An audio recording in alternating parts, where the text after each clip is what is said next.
Extorting it. But, so, just want to make it clear for all parties involved, you do consent to being videoed, you do consent to this video being submitted to my professor at FSU, Yes. and to being viewed by students in that class for my pedagogy seminar.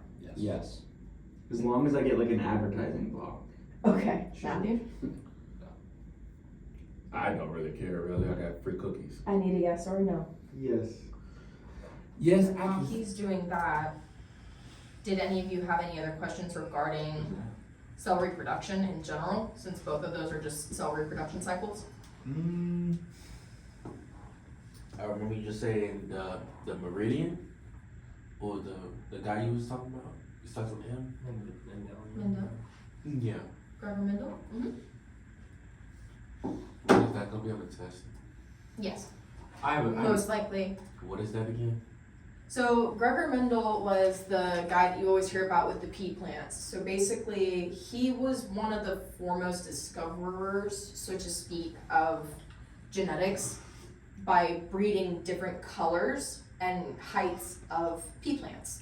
And discovering like, okay, this color must be dominant because when I breed these two, I get this. Versus when I breed this yellow one with this green, it produces this, and this looks different. Why is that? So that's basically the whole of what you needed to know about Gregor Mendel, is just how he inadvertently basically discovered dominant versus recessive alleles and how that contributed to genotype and phenotype. Because what's genotype? It's the that's like the genes you receive, Mm-hmm. and then phenotype is the actual physical appearances that you Yeah, receive. it's physical characteristics. And he proved that like the morphing of two, or I don't know what the word was, but that green and yellow don't make a greenish yellow, right? Yeah, so when you start talking about his laws, there was the law of segregation, and I believe he gave you the law of independent assortment. There's other ones that he has, but Dr. Gorley didn't cover them in your class, so you're going to focus on those two. So the law of segregation was that each individual has two alleles for each gene, so like big A, big A, big A, little a, little a, little a. Which segregate during meiosis so that each of the gametes or the sex cells contains only one allele, AE or IE, haploid versus diploid. And then the law of independent assortment was that genes for different traits can segregate or separate independently during the formation of gametes. But yeah, so basically leading up to Mendel, the understanding of genetics was that, you know, when you're born, you're this mishmash of your mom and your dad, which isn't inherently untrue. But like he was saying, with breeding a green and a yellow pea plant, that didn't create a yellowish green.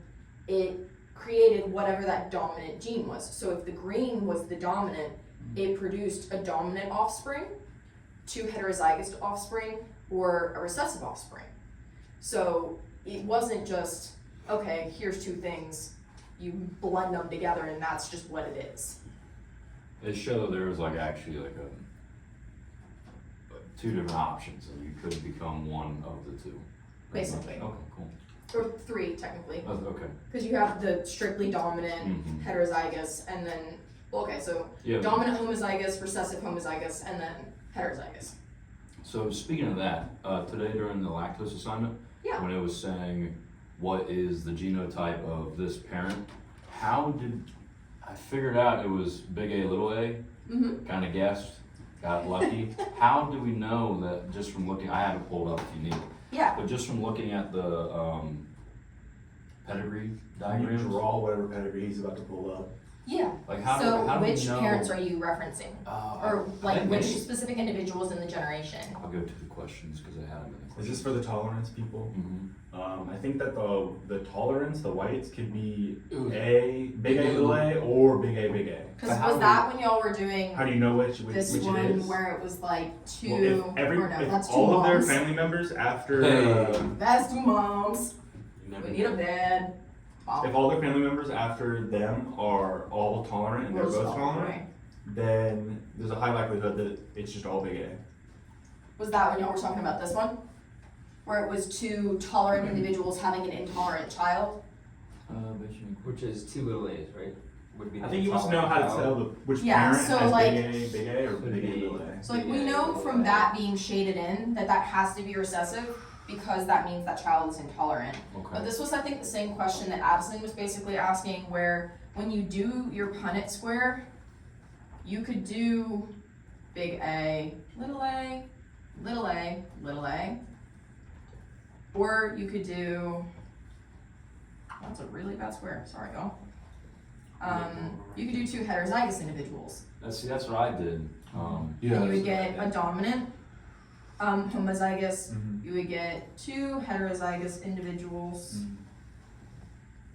and then you would get a recessive individual. But technically, it can't be the top one though, right? Because one of the parents can't be double recessive, or they would be intolerant.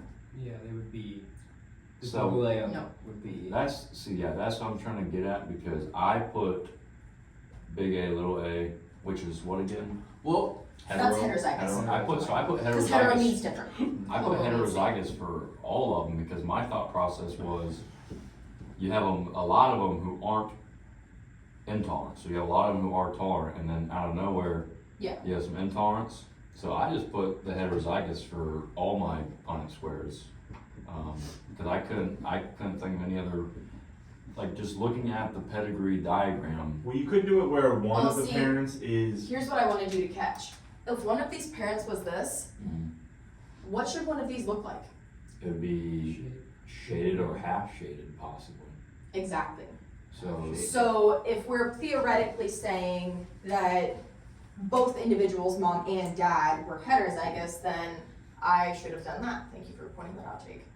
mm, So they'd both be masculine trait. So that's what happens with a dominant allele and a recessive allele, is that dominant allele masks the recessive, but it's still there. That's why we call them carriers. I think that's why I was confusing the That's diagrams right. because there wasn't a half shaded. Yeah. There definitely should have been. Okay, that's why I was Think so. confused. Because if they were Yeah. half shade, I obviously would have known that it was a heterozygous. Well, and that's typical, like when you see a lot of pedigrees online, like when Dr. Gorley half shaded one today, Mhm.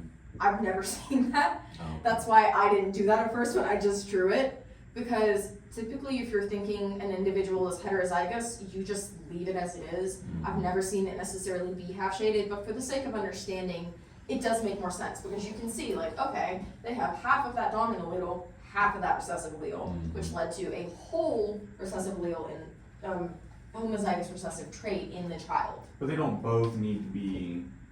They don't both have to have the recessive trait, right? Because even if only one of them has it, then there's a chance that the child could be. Oh wait, no, never mind. why not? I'm tripping. Well, so if you got two. Well, so theoretically, so that's two heterozygous, that's a heterozygous and a recessive, but then you could also do, just for sake of demonstration, a heterozygous and then a completely dominant tolerant individual, which would be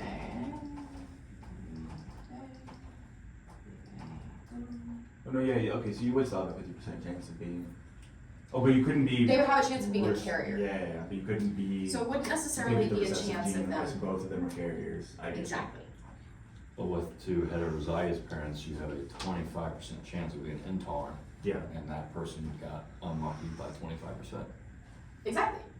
So yeah, you have 25% that they'll be totally dominant in or tolerant, 50% carriers, and then 50% or 25% that they could be totally recessive. Now I understand. Yeah, I'm good on that. So the little a aren't homozygous? They are. So Big they A, big still A, and little a, because homo Yeah, means the same. same. Those are both Just homozygous so classified. individuals. So like It's in just the- dominant or In the recessive. worksheet, it said, like, what's the chance that there's a heterozygous, or the percentage that the child's heterozygous and the percentage he's homo? Yeah, so 25, 50, 25. So it's 50-50 Mm. for hetero and homo. 70, no, If you're it's. strictly talking homozygous versus heterozygous, yes. 25, You could say 55. 50-50. Isn't that what the worksheet was asking? But no, But the if chances you're of that child, right? Specifying between dominant and recessive, you would say Right, 25. because there's only one AA, or double lowercase a. Yeah. So what I'm saying here is that would be, Can you share the presentation with me? It's not popping up on my phone. Yeah. It was question 7, part 3 is where I'm confused. It says, what is the probability that individual 4 is homozygous? 50%. Individual 4, can I see the I'll pedigree look, again? I'll look it up. You're good. You said you want to see the pedigree? Yeah, because he's talking about, what was that, 3rd generation individual What family? 4? That TSC. is, I'll tell you one sec. That is, individual 4, generation 4, family B. And B, Okay, generation individual 4. 4, Let me see. individual 4, generation 4, so that one right there. Okay, so one of the many children, Oh, that two one, I know what that one is. tolerant, and then Apple, individual Rolling 4 Stone. was tolerant as well. Both parents have to be, And the they question get a little is, into that, right? Okay, Yeah. I think so I'll- then, yes, so in that situation, theoretically, if you have 2 completely heterozygous parents, that's why you're seeing chances of completely recessive, completely dominant or heterozygous there. Mhm. But, so like, the chance that they would be recessive would be 25% so then it between would those 2 be, parents. so it would be 25% heterozygous, 50% homozygous, and then I just didn't answer the other 25% for the recessive. No. I didn't fill it out. So, this is your heterozygous. That's 50% because you have 2 blocks that have a big A, little a. Yeah. You have a 25% chance that they would be homozygous dominant, and then a 25% chance that they would be homozygous recessive. Does that make sense? It makes sense, what I'm confused about is that it's still 50% homozygous, right? 'Cause- Yes, technically, Okay, because you have because there's still, 2 blocks that have the same capitalization Right. or lowercase of the same letter. right, so it'd still be 50-50. Yes, so if you're not differentiating between dominant and recessive, if you're strictly saying like, who's homozygous, who's heterozygous, yes. In that particular case, it would be 50-50, Alright, I'm just you are making sure. correct. Okay, thank you. Sorry, I don't know if I No, led you I astray by understood misunderstanding your it question. a lot more, but I do explaining it. too, it makes a lot more sense.